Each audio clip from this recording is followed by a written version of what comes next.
दिल्ली 3 दिनों के लिए बंद होने जा रही है। 8 से 10 सितंबर तक राजधानी में G20 सम्मेलन के दौरान स्कूल, दफ्तर और बाजार सब कुछ बंद रहने वाला है। इतना ही नहीं, दिल्ली की सड़कें भी कोविड लॉकडाउन की तरह खाली दिखने वाली हैं। अंतर्राष्ट्रीय सम्मेलन के दौरान दिल्ली ट्रैफिक पुलिस ने एडवाइजरी जारी की है। पुलिस ने इसमें बताया कि किन सड़कों पर रोक रहेगी और आप कहां जा सकते हैं।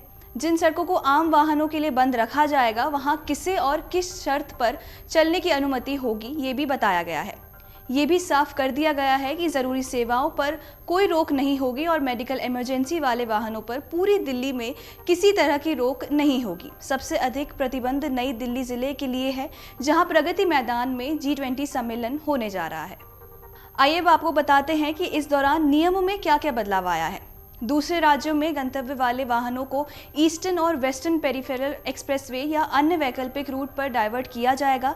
ऐसे वाहनों को दिल्ली में एंट्री नहीं दी जाएगी। मालवाहक वाहनों जैसे कि ट्रक या फिर छोटे वाहन को दिल्ली में एंट्री नहीं दी जाएगी। हालांकि दूध, सब्जी, फल या फिर मेडिकल सप्लाई वाले वाहनों को छूट रहेगी।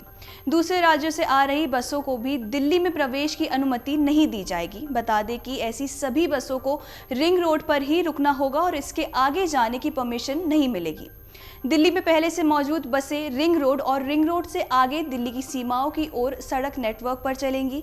इन बसों को दिल्ली से बाहर जाने की परमिशन होगी। दिल्ली में पहले से मौजूद सभी प्रकार के कमर्शियल वाहनों और बसों सहित सामान्य यातायात को रिंग रोड और रिंग रोड से परे दिल्ली की सीमाओं की ओर सड़क नेटवर्क पर अनुमति दी जाएगी। टैक्सियों को नई दिल्ली जिले के बाहर सड़क नेटवर्क पर चलने की अनुमति होगी। साथ ही नई दिल्ली जिले के अंदर स्थित होटलों में बुकिंग वाले लोगों को ले जाने वाली टैक्सियों को नई दिल्ली जिले के अंदर सड़क नेटवर्क पर चलने की अनुमति होगी। अगर आप दिल्ली एयरपोर्ट, नई दिल्ली और पुरानी दिल्ली रेलवे स्टेशनों की तरफ यात्रा कर रहे हैं तो आपको बता दें कि इन सभी जगहों तक यात्रियों की आवाजाही की परमिशन होगी। हालांकि एडवाइजरी में यात्रियों को सलाह दी गई है कि वो सुझाए गए मार्गों को ही चुनें और पर्याप्त समय लेकर ही घर से निकलें। नई दिल्ली जिले में प्रवेश करने वाले यातायात की आवाजाही को नियंत्रण किया जाएगा। दिल्ली के निवासियों और अधिकृत वाहनों को नई दिल्ली जिले के भीतर आने जाने की अनुमति होगी। नई दिल्ली जिले में होटलों, अस्पतालों और अन्य महत्वपूर्ण प्रतिष्ठानों के लिए हाउसकीपिंग, खान पान आदि से जुड़े वाहनों को वेरिफिकेशन के बाद ही अनुमति दी जाएगी। पर ध्यान रहे कि ऐसे सभी लोगों को अपनी पहचान साबित करने के लिए दस्तावेज ले जाने होंगे।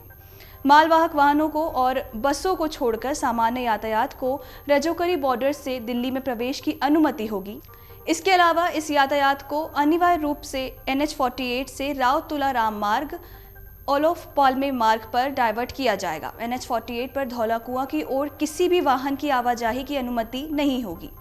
सभी प्रकार के माल वाहन, कमर्शियल वाहन, स्थानीय सिटी बसें जैसे कि दिल्ली परिवहन निगम बसें और Delhi integrated multi modal transit system यानी कि DIMTS बसें और अंतरराज्यीय बसों को मथुरा रोड, भैरव रोड, पुराना किला रोड और प्रगति मैदान सुरंग की अंदर चलने की अनुमति नहीं दी जाएगी।